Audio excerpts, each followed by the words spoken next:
send a text message to George West, "I'll see you at home in 20 minutes."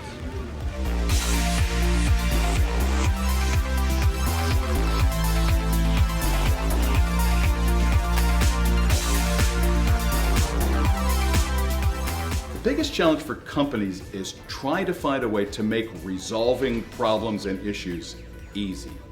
There's so much complexity to the way companies do business. There's so much complexity to customer issues. Everything a company can do to make solving a problem as easy and fast for the customer as possible is when you're winning with that customer and ensuring their future loyalty. Well, ING would define customer experience by a saying. Customers may not remember what you said or what you did, but they will always remember how you made them feel.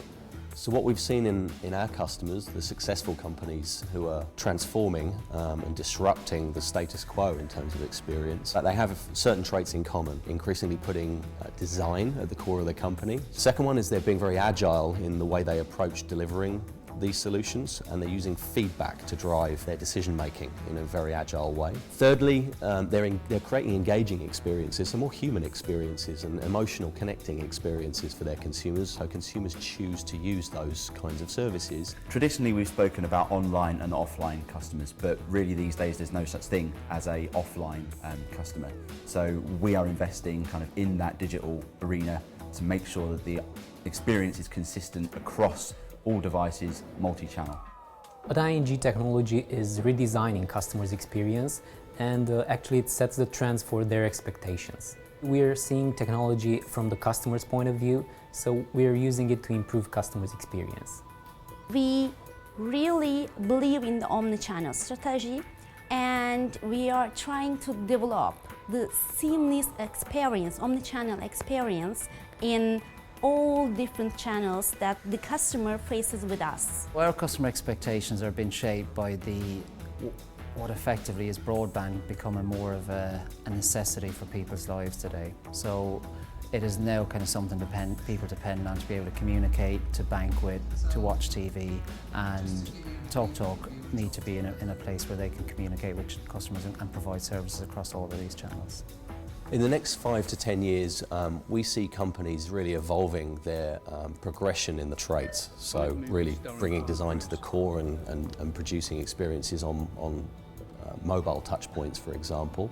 But really that evolving into a much more connected set of experiences. So customers who choose to start an interaction on one channel can progress and pick up a different touch point and continue that experience in a very personalised way. Aviva's customer expectations are no different to anybody else's. They've been risen by the high usability and how intuitive kind of apps are and smartphones. So we need to match that in everything that we do. With the emphasis on reducing customer effort, I think that's where most organisations will look at. And ourselves, we see voice biometrics as playing a core part of that. And in fact, the disruptive nature of the technology is leading clients to actually ask us to deploy voice biometrics in parts of the organisation. The key piece of advice that I have for companies as they think about their experience is really to think about it in terms of the end-to-end experience that they want to deliver, whether that begins or ends with the web, the phone, the mobile device, or other channels. How is it they can very readily identify who the customer is, what they know about them, and then tailor this interaction in a very personalized way. The most important thing every company needs to do is to commit to creating a low-effort experience for customers. Look at what you do. Look at what you make customers do to solve problems. What can you simplify? What can you make easier? And what can you tell customers to help them have a more effortless experience? For me, to create the ultimate customer experience is not just about the food. It should be from the very moment that the customer picks up the phone and talks to someone to make a reservation, all the way through to the very last "good night, sir."